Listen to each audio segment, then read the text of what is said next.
Hello, and welcome back to Fist Entertainment for the next review. Trying to set that mic up real quick. Now it'd be for 2007's Wrong Turn 2, Dead End. This is an unrated, more grisly version of the movie. I have never seen an R-rated version, only this version. This is where these films start to get kind of uncomfortable, if you ask me. Very uncomfortable. So, yeah, it's very grisly, very much of a gore-fest franchise when it comes to the Wrong Turn films. And this definitely is an example about why. This is much newer than the first movie. So expect higher quality, somewhat, at least. I wouldn't say a lot, but somewhat. You know, guys, I seem a little bit far away. Let's go ahead and get a little bit closer here. No, that's too close.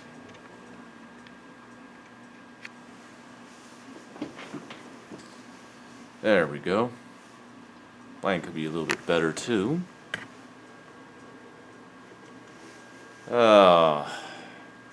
That's better.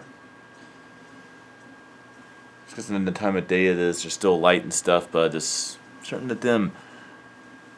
And me wearing this linen suit, I kind of wanted to have something that was much more to the liking of it.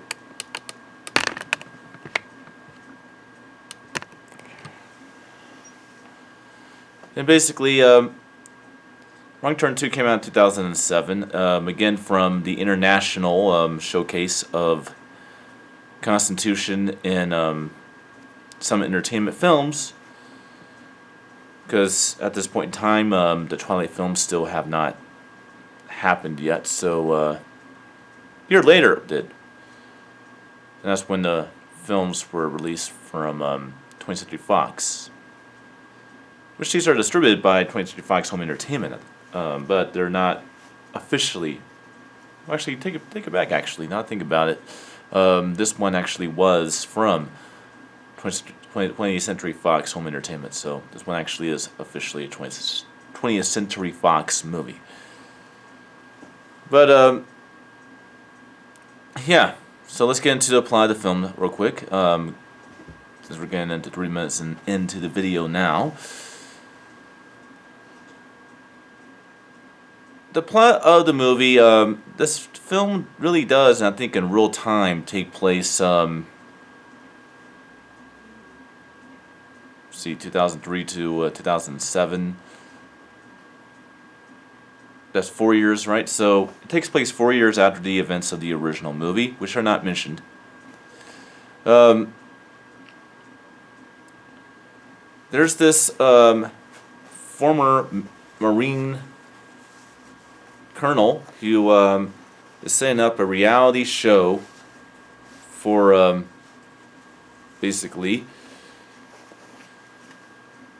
contestants to survive a reality Survivor show similar to I think it's NBC's Survivor or UBC's Survivor, which was on television at the time. This is sort of a parody of that type of thing, reality shows and stuff. And so, our would-be victims are basically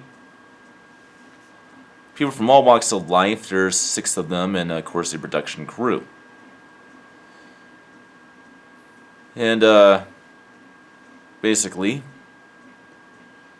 their survival game is called the Apocalypse, and it takes place in West Virginia's deep woods. Little do they know that, of course, our lovely inbred, genetically altered hillbillies are definitely around. And our first wave victim is basically a typical Hollywood Dizzy type of blonde, you know, no brains, just a lot of look. She gets sliced literally in half, right down the middle.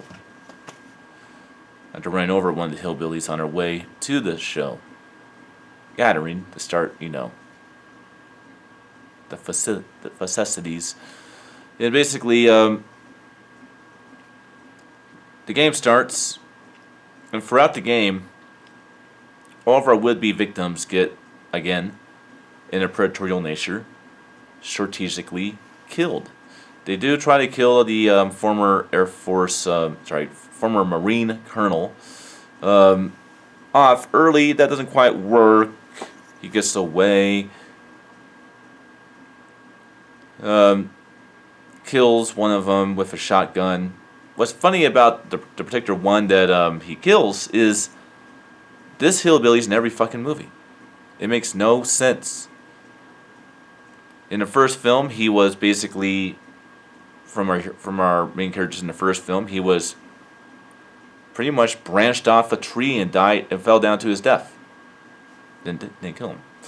In this movie, he's shot point blank with a fucking shotgun, but yet he's in the third film, so obviously he doesn't kill him. So I guess he's the invincible inbred hillbilly. It's funny. And around the end of the movie, only two of our contestants are still alive, and it's the most unlikely of them. You have the jock, former football player, who got injured and can't play football anymore. And you have this vegan, very politically correct but sort of outsider blonde. Who's really more of an annoyance in the movie, but towards the end, she just happens to be one of the two that survives. And of course, the Marine Colonel, who I might add is played by Henry Rollins, who you might recognize from Johnny Mnemonic, as well as a very interesting horror movie. That's an action movie at the same time that no one really cared about, but I've seen plenty of times and I like, which is called He Never Died. It has to do with the evil brother Cain during biblical times, and because of the plot where he's actually a vampire. He basically lives in a reclusive lifestyle.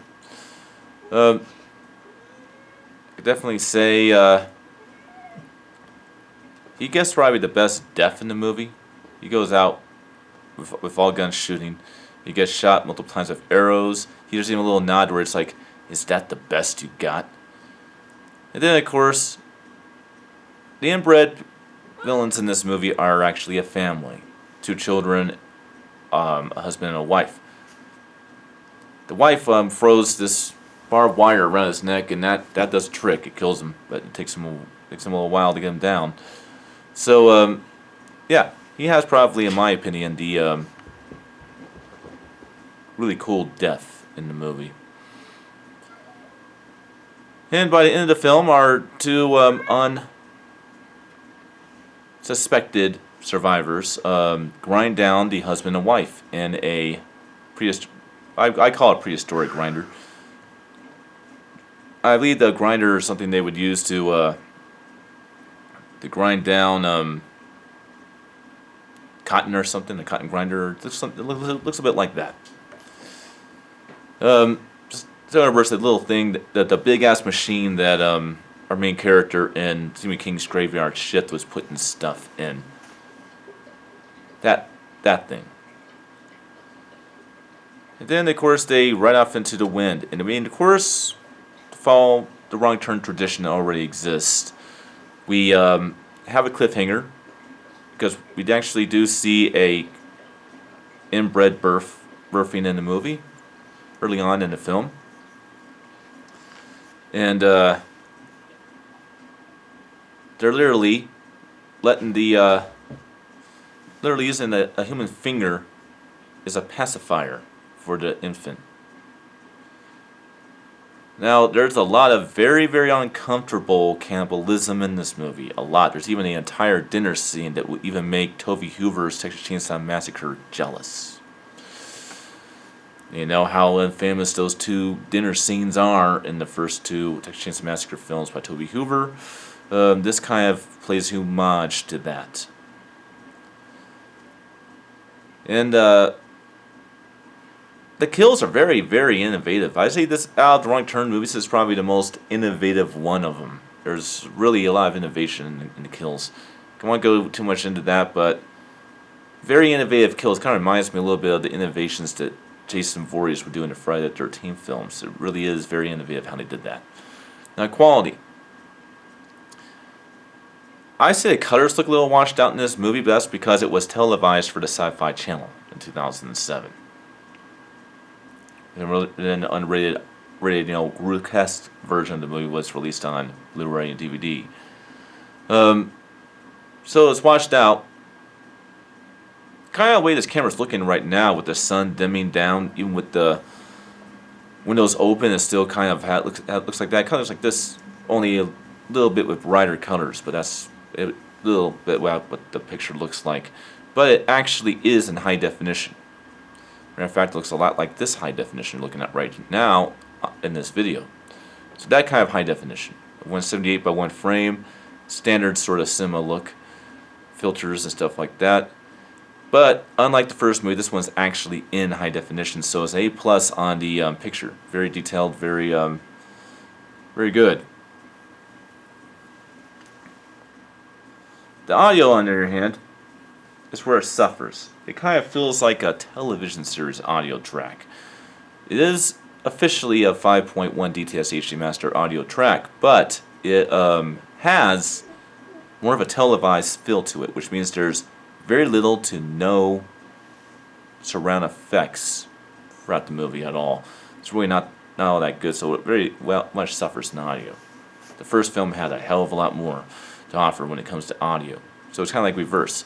First film sucked on video, but was good on audio. The second film is good on video, but it sucks on audio. It was kind of weird. Maybe I'll find that balance in it when I get to Wrong Turn 3.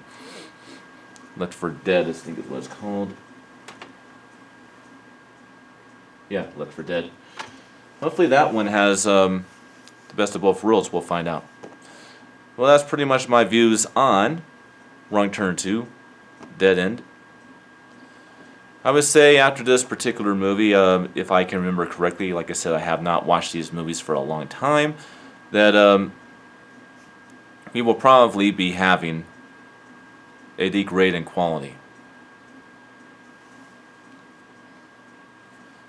Alright, well, we still have like 3 minutes again. So, let's talk about Foods Entertainment news.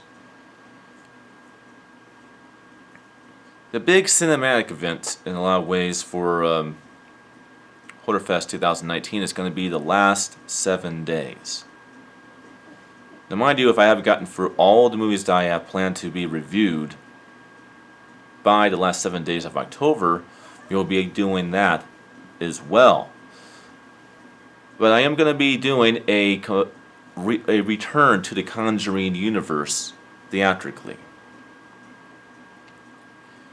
And now that's one event that is very important and significant to this channel in October.